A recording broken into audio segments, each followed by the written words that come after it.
Alhamdulillah ayaku bagja kabina-bina tepang dina mangsa anu taya pisan kuciwa hartosna urang riung mungpulung teh dina tetep ngawedalan tali silaturahmi kalayan urang salawasna miara uhwa sangkan urang teu tijalike sangkan urang teu macike salawasna urang bakal tiasa nyumponan kana syariat Islam hakikatna urang kadzat nu maha kawasa Allah azza wajalla syariat namah urang antara manusia sareng manusia silih hargaan silih ajenan bere maweh biasa nulung mah geus biasana pisan meureun mulung butuh nalang susah teh kapanan eta bagian urang. Nah numawi dina sonten dina enjing dina siang urang salawasna munajat ka zat nu maha kawasa sangkan urang salawasna aya dina pangjaring pangriksa mantena. Mangga ayeuna wakepoh waktosna midangkeun carita nu katunda kamari naraskeun si Rawing Kiwari. Der, Rawing, urang teraskeun deui kumaha ieu, Prung? Janda ngambewe teh Kang Awing-awing. Napina cenah ngecek bejamangan nu galak ngitu teh ngosok lewi galak lamun nyare ngejeng lalaki Kang Awing-awing. Wah, ngomong-ngomong kitu teh jadi ngosok ngayang ngawin Kang Awing-awing. Sok lupa-lupa wae can teh si Anteng mah. Tenanaonan. Si Rawing kaget ningali Jumadi jeung baturna nyalampeurkeun ka si Rawing bari ting poyongkod.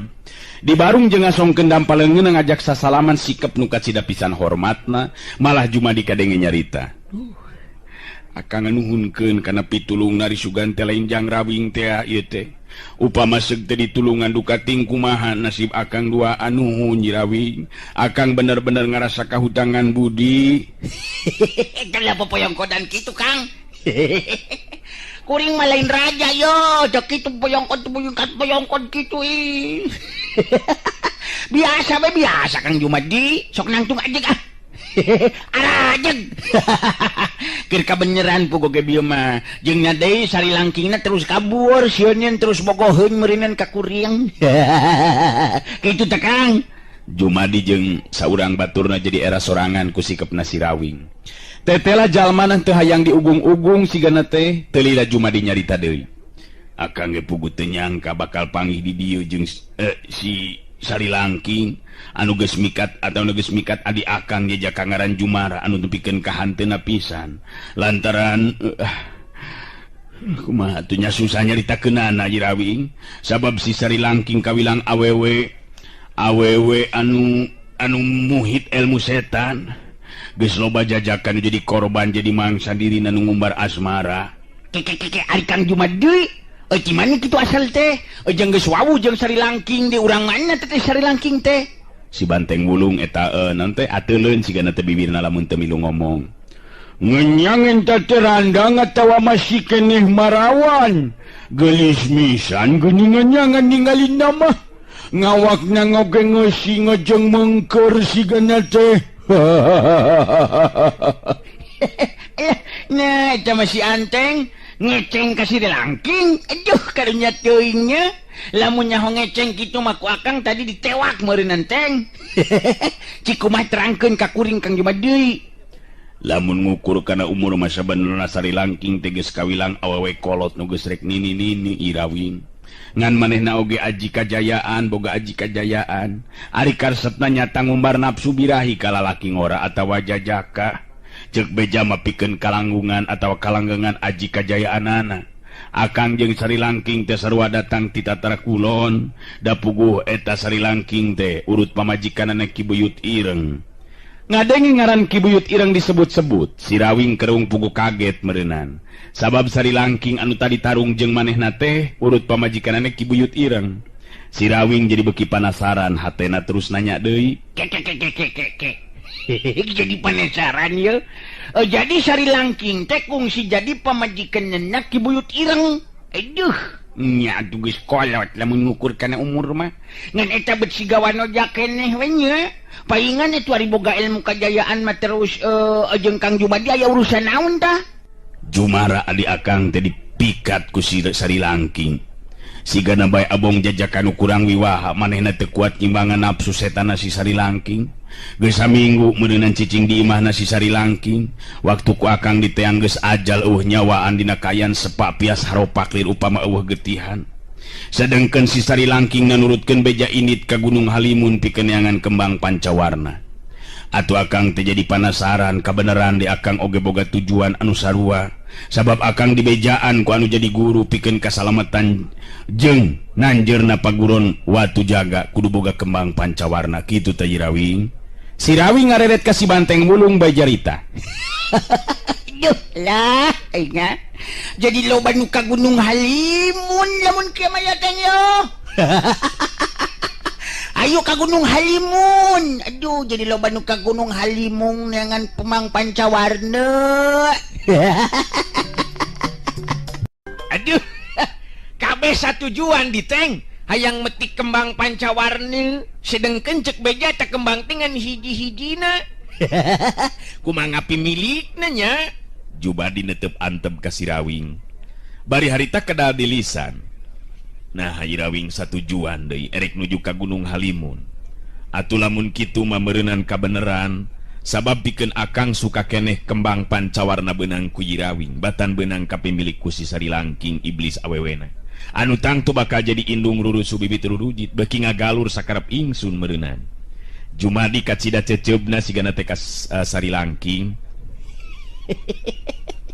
Memang bener Kang Jumadi, kuring oge boga maksud jeung tujuan rek ka Gunung Halimun.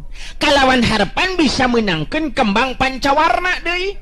Ngan kuring mah lain keur jimat tapi keur piubareun anu gering. Labah dieu ieu meureunan bedana teh. Jumadi silih teuteup jeung baturna. Beuki kapikir ayeuna mah kumanehanana duaan pikeun nyorang nuju ka Gunung Halimun teh tetela lain ngan ukur Sari Langking jeung manehanana bungkul. Tapi si Rawing oge rek nuju ka tempat nu sarua. Kadenge harita si Rawing cumarita deui. Atuh lamun kitu mah satujuan meureun jeung kuringnya Kang Jumat deui. Nya, eueuh salahna lah lamun indit babarengan lin. Nya nurut nya hoe kuring mah japug wacan kungsi nyaho di mana lebah-lebahna eta Gunung Halimun teh. Kunaon cek pikiran Kang Jumadi daek lamun indit babarengan jeung kuring. Jumadi ungeuk bari ngawalon. Teh bayana Rawing. Malah ari keur akang mah bungah bae nu aya. Kawilang jadi regreg meureunan hate akang. Sabab sakumaha nu bieu karandapan ku diri akang duaan bieu upama seug teu ditulungan ku Rawing maduka teuing kumaha meureunan nasib akang duaan teh. Si Banteng Bulung kadenge milu nyarita mairan. Ngatum ngamun itu mah ngalus Maji. Ari mako-makonya mah memang mudung itu ngamun boga rasa rumah sama. Nyabab memang bener ngamunnya nih duaan ngento ditulungan ku Kang Awing-awing. Nang tunya nih duaan ngengges jadi koroban Nyari Langking. Tadi diomongkeun kitu teng. Dapugu jinis oge geus rumah saeun ngan jadi hanjakal pikeun kuring mah teu bisa nyarita nu panjang lebar jeung Sari Langkeun teng. Sugan titik itu talajakna ngan kaina kuring rek nanyakeun dieu Kang Jumadi. Jumadi netep antep ka si Rawing terus nyarita. Nah naon rek ditanyakeun ku Rawing teh. Coba geura tebrakeun. Geura caritakeun sugan be akang bisa ngajawabna. Ngeunaan yo Ki Buyut Ireng. Geus lila ninggalkeun tatar kulon nurutkeun beja mah keur neneangan calon murid anu sakirana bakal bisa ngawaris ilmuna. Oke.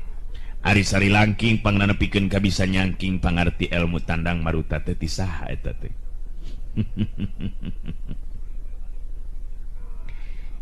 Nya pugu kuring dik nanyakeun. Eta teh ti saha teh nepikeun ka bisa nyangking pangarti ilmu tandang maruta. Jadi teh telepek ya lantaran penasaran ya Kang ya. Nya ya. Oh, jadi sarua rek ditanyakeun. Sabenerna memang akang nyaho. Memang ti Ki Buyut Ireng teh sakumaha nu dikanyahokeun ku Rawing. Ki Buyut Ireng kabilang jago kolot anu geus eueuh sasamana. Hiji ngaran nu dipikaserap ku sakabeh jago-jago anu makalangan dina waktu ayeuna. Sari Langking duka teuing pamajikan anu kasabaraha hiji. Ngan anu jelas nurutkeun beja mah Sari Langking rela ngorbankeun dirina dipihukum ku Ki Buyut Ireng demi neuleuman ilmu ti Ki Buyut Ireng. anu sanggeus na Ki Buyut Ireng ngarasa bosen terus init ninggalkeun Sari Langking. Ti mimiti harita kahirupan Sari Langking beki mangprung ku nafsu dina talajak hirupna. Elmuna Sari Langking memang lain bantrak-bantrakeun da pugu neuleman ilmu ti Ki Buyut Ireng. Kilaneun kek bener ari Ki Buyut Ireng teh boga anak lalaki nu ngaran Jalur Rampung. Bener Irawing. Ngan antara Jalur Rampang jeung Ki Buyut Ireng kungsi pasaria paham. Nyata alatan marebutkeun Sari Langking. Da pugu antara bapa jeung anak sarwana teu beda ti ciduh jeung reuhak. Sanajan geus pada karolot tapi masih keneh ngutamakeun kana ngalajur nafsu. Si Rawing nyerenge seuri bari ngareret ka si Banteng Wulung terus nyarita deui. Aduh, aing aya bae. Edun teng euy. Nyaan eleh ku aki-aki mah yo. Tinggalin urang mateng, tinggalin. Madahal ngamun akang ngawing niat mah bisa we pokoknya mah. Aduh, nyaan eleh ku aki-aki tinggalin urang mateng sabab Ki Buyut Ireng beki keneh ka ambewe euy. Sedangkan urang ngan ukur kieu bae terus euy. Si Banteng Wulung nyarita deui. Urang mangenteun niat be ka ngawing-ngawing. Madahal mah ngamun ka ngawing-ngawing niat mah bisa ka ngawing-ngawing. Marawan ngoge moal burung aya nganu daekeun ka ngawing-ngawing. Ngan cenah Raswati meureunan ngambek ke. Nu mata kitu pikiran akang oge teng. Hiji oge moal beak teng. Katambah deui ayeuna mah dukating kumaha nasibna. Kang Jumat deui. Lamun hayang nyaho Ki Buyut Ireng teh sarua jeung tujuan urang ayeuna nyatana keur lumampah nuju ka Gunung Halimun. Jumadi kerung kawilang kaget oge menang beja kitu ti si Rawing teh. Geus kasawang tang tue beki susah pikeun meunangkeun kembang pancawarna. Nah Irawing bet bisa nyaho ka Ki Buyut Ireng geuningan. Di mana bejaan ngeunaan eta Ki Buyut Ireng teh Irawing? Atuh puguh kieu ya dongengna mah. Si Rawing terus nyaritakeun sacara singet ngeunaan Ki Buyut Ireng anu miang jeung si Keling anu jadi anakna pikeun nuju ka Gunung Halimun. Jumadi jeung baturna harita ngabandungan guaran si Rawing kalawan Daria. Pelila si Rawing mungkas guaranana. Tak kitu Kang Jumat deui. Kayak itu terus bae ngomong teh Kang Jumat dia. Ari ieu nu saurang deui batur Kang Jumat deui. Saha ieu ngaranna? Dulur tawa babaturan ieu teh kudu bejakeun ka komandoy. Si Rawing ngareret ka baturna Jumadi nu direret harita ngajawab. Ngaran akang Odon Irawing. Kawilang masih keneh dulur ka Kang Jumadi. Tah, kitu atuh milu omon. Ari pokok-pokoknya mah bisi hayang milu nyarita majarkeun teu diberean alas ke. Jadi kumaha ayeuna Kang Jumat deui? Kang Odon, narek neruskeun pamaksudan geus sanuju ka Gunung Halimun atawa rek kumaha? Jumadi ngarenghap narik napas panjang. Sanajan kawilang berat pancen anu bakal dilaksanakeun teh sabab teh teh geuningan anu boga maksud pikeun menangkeun kembang pancawarna teh lain saurang dua urang tur kaitung jago-jago anu geus boga ngaran wungkul. Tapi pikeun Jumadi tangtu beges kagok borontok ka Palang Carambang lamun teh mah kudu balik deui ka paguron Watu Baja. Rek mulang balik di geus kagok akang duaan teh puguh Irawing. Nya ayeuna mah erek neruskeun lampah we. Nyeta nuju ka tempat anu dimaksud. Ari akang mah itung-itung adu nasib we ieu mah. Atuh eta nepikeun ka henteu hasilna teu bisa meunangkeun kembang pancawarna. Nya itung-itung lalajo we milu nyaksian atawa ngabandungan saha nu alus milikna. Ngan ceuk akang mah leuwih sugema jeung suka upama beunang ku Irawing. Ulah nepikeun ka dibeunangkeun ku jalma saperti Sari Langking atawa Ki Buyut Ireng. Sabab upama meunang ku eta upama dua jalma atawa jalma liana ti golongan jalma jahat tangtu bakal jadi gangguan pikeun kahirupan jalma loba anu geus jelas kembang pancawarna bakal dijadikeun jimat kakuatan dina naon teh ngamekarkeun talajakna. kuring oge cacantang tu aya milikan Jumat deui. Ari sabab aya paribasa bagja jeung cilaka malain bandana manusia. Ngan kuring oge sarua susuganan kitu. Sugan parang, sugan aya milik, sugan aya alus nasib, ngobrol terus bari nangtung ya iya ya, teu puguh jeung Jumat dinya. Kang Odon. Puguh maksud dah yang leuruh ya teh kalah ka ngobrol kieu ya. Ai teh urang nyana teh gara di warung tuh. Lapar ya beteung. Si Rawing harita ngagandeang we leumpang mudu kalebah warung. Jumadi jeung Odon nuturkeun lengkahna si Rawing nya kitu di si Banteng Bulung. Geus kitu mah si Rawing dibaturan ku Jumadi jeung Odon terus leumpang. Harita leureuh di eta warung ngadon ngopi, si Banteng Bulung nya kitu deui sarua di alasan opieun ku si Rawing. Da puguh ari milu diuk mah da moal kuateun atuh bangkuna oge. Teu wudu si Rawing jeung si Banteng Bulung jadi bahan perhatian sarta caritaan sakur jalma nu aya di dinya. Pang-pang nama anu milu nyaksian kana kajadian nu lumangsung tadi di mana si Rawing nyalametkeun jiwana Jumadi jeung Odon. Aturkeun sari langking nu geus leuwih ti heula ngejat ninggalkeun tempat nu dipake tarung ijin wewesen. Harita terus lumampah pikeun nuju ka Gunung Halimun. Sajeroning lumampah sari langking pikirna jadi ngait ka lalaki nu ngaran si Rawing. Anu nyata geus kabandungan ku dirina anu ngaran si Rawing nyangking pangarti nu mampu ngimbangan kana ajen tahapan pangartina. Si Rawing teh teh teu sabaraha kasep ari rupana mah. Ngan aya hiji daya tarik anu misati lalaki-lalaki nu sejen. Bet ngageter hate aing waktu sababaraha kali bantrok paneuteub jeung manehna. Hanjakal aing kakara tepung ayeuna jeung nu ngaran si Rawing sarta dina kaayaan kudu diributan. Na geus boga pamajikan atawa acan si Rawing teh nya. Lamun teh mah acan boga anak pamajikan, bagja kacida upama diri aing bisa mikat anu ngaran si Rawing, anu saterusna diri aing bisa nulungan atawa mulungan elmuna. Tapi saha nu nyaho upama diri aing geus hasil menangkeun kembang pancawarna, bisa neangan deui anu ngaran si Rawing, sarta bakal dipikat ku aji gendam pikatan. Nya bagja lamun diri aing nepikeun ka bisa nyandingkeun lalaki saperti si Rawing. Katingali sari langking seri sorangan. Imut sorangan lantaran pangaruh pikiran anu direka-reka ku sawangan sorangan. Sari langking leumpangna kawilang gancang. Da puguh ari kitu teh mah lantaran hayang buru-buru tepi ka tempat anu dituju. Leuwih nati eta dirina kawilang lain wanita biasa. Keur anteng sari langking leumpang di lebah tempat nu suni, kawilang tiiseun sarta jauh ka pilemuran.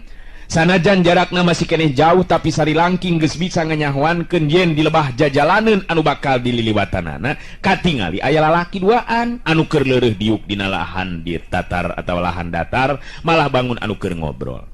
Ya hareup aya dua lalaki anu keur ngobrol. Nilik dina kaayana mah jelas lain lalaki atawa jelema biasa. Beda dina wandana.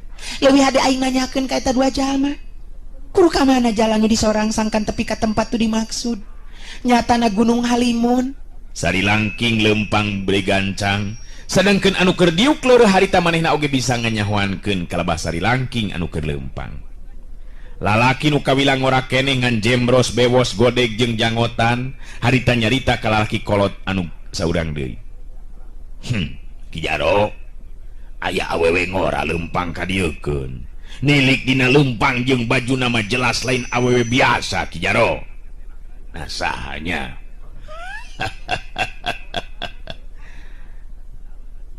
Teu sangka di tempat anu sunyi kieu urang ditepungkeun jeung jago awewena Ki Jaro. Sing horeng teh gempar alias Ki Jemros geuningan eta nu keur leureuh di baturan ku Ki Jaro teh. Duanana memang sarua diluntat ti leuweung seredan pamukiman Karaman Gempar Karoban. Maksud pikeun nuju ka Gunung Halimun. Ki Jaro ngareret ka lebah jalan anu keur disorang ku sari langking, nyerenge seuri bari ejeng ngandung harti bari nyarita. Bener Ki Jemros. Tetel beuki deukeut mah beuki sidik awewe geulis geuningan. Nah sahanya bedlu dengan lumampah nyorangan. Ngan jelas nilik dina wandana mah nya jago awewena ieu ye. Keun hayang nyaho. Urang tanya Jaro. Dewek jadi penasaran bet hayang nyaho saha eta awewe teh. nya bener-bener tetela geulis rupana jaro. Ki Jemros oge beki sidik ayeuna maka Sari Langking. Sedengkeun Sari Langking da puguh memang geus diniatan ti tadina atuh. Upama geus deukeut ka eta dua lalaki rek ngahaja nanyakeun ngeunaan jalan anu kudu disorangna, sangkan bisa tepi ka tempat anu dituju. Sanggeusna ngaliwatan ka hareupeun Gempar alias Ki Jemros. Sari Langking antukna ngarandeg, lengkahna paneteupna bantrok jeung teteupna Gempar atawa Ki Jemros anu netep seukeut ka Sari Langking. Sari Langking imut baris seri leutik, imut anu ngandung pangirut dilak anu mawa pamikat terus nyarita ditujukeun ka Ki Jemros. Kisanak duaan kuring ayeuna keur lumampah geus nuju ka Gunung Halimun. Sugan andika duaan bisa nuduhkeun ka mana jalan anu kudu disorang sangkan kuring bisa tepi ka tempat nu dituju. Gempar alias Ki Jemros ngareret ka Ki Jaro, duanana kawilang kaget oge ngadengit caritaan Sari Langking. Sabab ieu jelas kadenge kumanehanana duaan yen eta awewe teh rek lumampah nuju ka Gunung Halimun, satujuan jeung manehna duaan. Ki Jemros nyerenge seuri bari jeung nangtung dituturkeun ku Ki Jaro. Gempar alias Ki Jemros ngareret ka Ki Jaro, duanana kawilang kaget oge ngadengit caritaan Sari Langking. Sabab ia jelas kadenge kumanehanana duaan yen eta awewe teh rek lumampah nuju ka Gunung Halimun, satujuan jeung manehna duaan. Ki Jemros nyerenge bari ejeung nangtung dituturkeun ku Ki Jaro. Ki Jemros netep ka Sari Langking rutret ti luhur kahandap, bangun anu keur naksir ka Sari Langking tina tangtungan pangawakan nepikeun kana keuritan beungeut. Nyai teh nanya ka Akang. Narek aya maksud naon make jeung rek ka Gunung Halimun segala rupa. Betuanian pangawak awewe lumampah sorangan nuju ka Gunung Halimun, bangun anu penting pisan geuningan. Ari Sari Langking harita males teutepan Gempar bari nyarita jero hatena. Cedeg jeung gagah ilalaki teh. Pangawakanana keker. Jelas pedas tanagana jeung sigana teh kawilang jago. An beungeut nama di bebos Jemros kitu. Getek sigana teh. Hayang nyaho aing panasaran, saha cenah ilalaki teh? Ningali Sari Langking masih keneh ngajanteng nangtung bari ngahulang Ki Jemros alias Gempar. Jadi panasaran terus harita nanya deui ka Sari Langking. Rek aya naon lumampah ka Gunung Halimun sagala rupa Nyai? Memang Akang apal sarta nyaho jalan ka mana nu leuwih deukeut geus nuju ka Gunung Halimun. Ngantang tu emo nuduhkeun kitu bae eta jalan. Upama ayeuna Nyai acan nerangkeun naon maksud jeung tujuan nuju ka eta patempatan. Ari Sari Langking ayeuna mah anu nitenan kana tangtungan jeung keuritan beungeut Gempar alias Ki Jemros. Kituna teh bari terus ngajawab pananyana Ki Jemros. Ngeunaan maksud jeung tujuan eta urusan kuring pribadi. Jadi hanjakal pisan teh bisa dibejakeun ka Andika. Ngan lamun Andika memang nyaho kana jalan anu kudu disorang, leuwih hade bejakeun ayeuna ka kuring. Ulah dagoan ka hurang amarah kuring. Sikep jeung caritan Sari Langking mobu galakna keranan sigana teh henteu ngarasa sieun ku Gempar alias Ki Jemros. Ki Jemros nyerenge seuri ngareret ka Ki Jaro, nu dideret gancang midu nyarita ditujukeun ka Sari Langking. Tong make jeung nembongkeun sikep nu galak saperti kitu Nyai. Sabab ieu nu ngajanteng digigireun kula teh rajana sakabe jalma nu garang jeung galak. Nyatana Ki Jemros jadugna karaman Gempar karoban. Jadi lamun ayeuna pangawak awewe nembongkeun sikep anu galak jeung garang, puguh pikeun Ki Jemros mah jadi hayang seuri. Sari Langking katingali paromananang mungka kaget. Sabab ngaran Ki Jemros salaku jadug karaman Gempar karoban kawilang kungsi kadengekeun kumanehanana. Malah kungsi aya beja nu katarima yen sirawing ajal kuleungeunna Ki Jemros jadug karaman Gempar karoban. Tapi Sari Langking awewe nu kungsi dipihukum ku Ki Buyut Ireng, anu sakaligus kungsi neleuman ilmu silat ti Ki Buyut Ireng, anu akhirna diturunan ilmu tina sabagian ilmu nu kacangking ku Ki Buyut Ireng, nyata nu disebut ilmu silat tandang maruta teh. Tapi Sari Langking awewe anu kungsi dipihukum ku Ki Buyut Ireng teh dumasar kana kayakinan, kana kamampuhan pribadina. Ngajadikeun Sari Langking teu lila aya di pangaruh rasa kakagetna netep leuwih antep ka Ki Jemros terus nyarita deui. Oh, jadi iya jadugna karaman gempar karoban anu katelah Ki Jemros teh. Tetela gagah, ejo ngerakene geningan. Kula bener-bener ngerasa bagja sampai bisa ditepungkeun di ieu patempatan. Ayeuna eueuh salahna lamun kuring ngawanohkeun diri ngaran kuring Sari Langking. Ki Jaro ayeuna manu kabagian ngarasa kaget ngadenge caritaan sarta pangakuan Sari Langking. Ari sabab pikeun Ki Jaro anu memang kawilang dumuk di Tatar Kulon, tangtu apal kana riwayat lambaran kahirupan Ki Buyut Ireng. Ki Jaro ngahulang bari nyarita jero hatena. Sari Langking. Ay. Sari Langking. Nate salah gitu didengian aing. Nurutkeun beja nu katarima atawa nu kungsi katarima ku aing. Sari Langking teh kawilang awewe nu kungsi jadi pamajikan Ki Buyut Ireng. Nya. Aing inget ayeuna mah. Kungsi ngadenge kana ngaran Sari Langking teh. Bener. Nya pamajikan Ki Buyut Ireng. Tapi nah geningan ngora keneh kieu kudu nama geus kolot. Nurutkeun hitungan umur mah. Ningali Ki Jaro kalah kangahulang Sari Langking ngareret di Kagempar alias Ki Jemros terus nyarita deui. Ki Jemros, leuwih hade ayeuna mah bejakeun ka kuring. Mana jalan nu deukeut pikeun nuju ka Gunung Halimun? Lamun dibejakeun mangka kuring tangtu bakal nganuhunkeun ka andi kaduaan. Ki Jemros nulak cangkeng bari ngaliuk bari ngalenggak seuri. Anu tangtu atuh seurina bari ejeng dibarengan ku geter kakuatan tanaga lapisan. Sora seurina Ki Jemros muwu ngageterkeun kana jajantungna Sari Langking. Upama seug Sari Langking teu dilapis ku kakuatan jero tangtu bakal soak ngadenge sora seurina Ki Jemros. Hebat bener eta caritaan teh Sari Langking.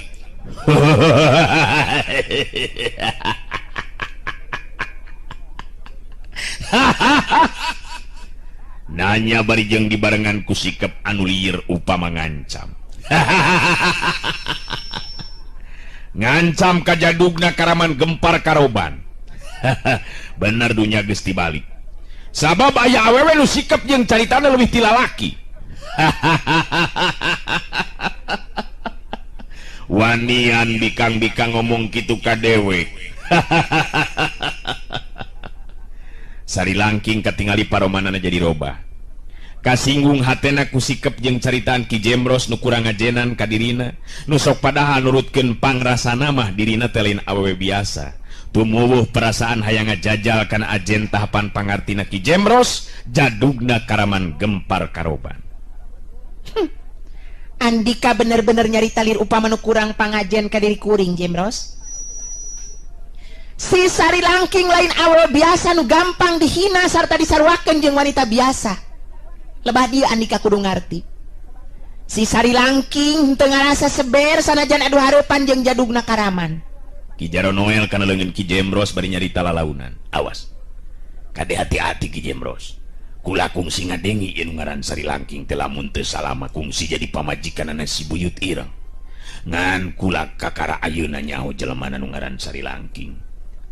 Da iya pugu ari ngaranna mah kungsi ngadenge teh heula-heula keneh oge. Gempar alias Ki Jemros kerung kawilang rada kaget oge ngadenge caritaan Ki Jaro kitu teh. Sabab manehna kungsi ngadenge guaran caritaan Ki Jaro anu pareng bantro kakuatan jeung Ki Buyut Ireng. Malah kungsi dicaritakeun jalma anu ngaran Ki Buyut Ireng teh kawilang jago kolot anu geus eueuh tanding jeung pantaran dina alam harita. Tapi Gempar atawa Ki Jemros oge boga kayakinan kana kamampuhan dirina. Kawilang jalma nu digedekeun di alam lingkungan kahirupan para karaman, katingali harita unggut-unggutan sirahna netep seukeut ka Sari Langking bari nyarita deui.